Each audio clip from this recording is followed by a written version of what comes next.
Now, our next guest is coming to us via satellite from Boston. The company we'll be talking about is Pressure BioSciences. Their stock symbol is PBIO. Now, they held a symposium at Harvard Medical School. A variety of doctors and scientists collected and agreed to present at this symposium the work that they're doing with the technology from Pressure BioSciences called pressure cycling technology. Our first guest from this Boston Symposium is Dr. Bruce Badol. He is with the University of Texas Health Science Center. Now, Dr. Badol, thanks for joining us. Tell us about the work that you're doing with pressure cycling technology. Okay, well, yes, we're very interested in this technology because the kind of work that I do is in forensic sciences, and we're often dealing with very challenged samples. It could be human remains found in the woods that have been degraded, have very little genetic material in it. We use the genetic material to identify the potential individual who may go missing, or the family members may be involved. We also use it in criminal cases and such. So we need to extract as much DNA as possible from these very challenged samples. And to do that, we need better technologies, because the more DNA we get back, the better chance we have of identifying someone who has gone missing, who has been possibly murdered, and try to repatriate from the family and bring some closure to that family. Pressure BioSciences offers us another potential avenue to get more DNA out of these very difficult samples. Well, Dr. Badol, before you had the PCT technology from Pressure BioSciences, how did you accomplish these same tasks?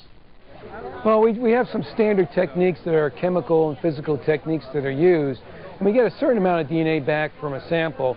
Some samples that we get, bones that are very old or been contaminated a lot, we often get very little if no DNA out of. But with this technology, I've been able to get DNA out of samples that yielded no results before. So what it's still made us to do is be able to get analyses from very, very difficult samples. So the technique beforehand gave us some results, but in many cases we got nothing. So now we're able to get some results and be able to carry out our work and help solve some cases. That's really fascinating. Now, Doctor, of course, you were one of the presenters at the Harvard Medical School Symposium for Pressure BioSciences. What was the message that you brought to the symposium? The message I'd like to bring to this meeting is that there are alternate technologies that can help us do our jobs better so that we can help meet our needs. And in this case, not only are we getting more results, we're doing it in a more efficient manner. So we're not only doing it in the sense of obtaining results, but it's the faster, better, cheaper approach. And I think that helps all of us in being able to do our jobs, not only for us, but also for the taxpayer. Well, Dr. Badol, fascinating discussion. I really appreciate the work that you're doing. I also appreciate you joining us here on the program. We're going to take a moment here and switch guests there in Boston. Our next guest, they're telling me, is ready now, is Bounty Lopez. He is with the Pacific Northwest and National Laboratories. Dr. Lopez, welcome to the program. Thank you very much. Nice meeting you. Now, Dr. Lopez, of course, at the Pacific Northwest and National Laboratories, you're also working with the pressure cycling technology from Pressure BioSciences. Can you tell us again about your work with PCT? So basically what we are doing in the laboratory is we are trying to accelerate some reactions. And what we do is we are trying to perform better and higher with a higher sensitivity analysis and higher throughput, so we use pressure to accelerate the reactions that they are needed for the sample preparation in our analysis.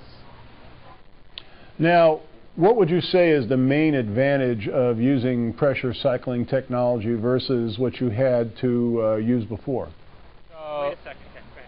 So the advantages is basically with pressure we see that the reactions accelerate enormously. So before we were like dealing with reactions that usually take between 16 and 24 hours, and right now we are able to do those reactions in 1 minute up to 5 minutes. And also before we used to heat our samples, which usually had some drawbacks, and right now with just using pressure we don't need to heat, just it's room temperatures around 20 degrees. So you're basically, doctor, able to accomplish a lot more work in a much shorter period of time. Yes, right. That's it. It's like we can process many more samples than before.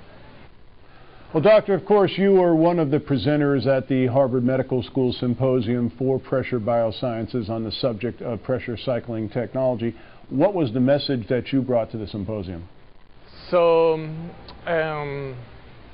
what we are trying, the presentation that the work that they're going to show is that before, usually those kind of analysis, they have been, the sample preparation have been done offline from the analysis, and right now with the use of pressure we are able to couple both sample preparation and analysis together.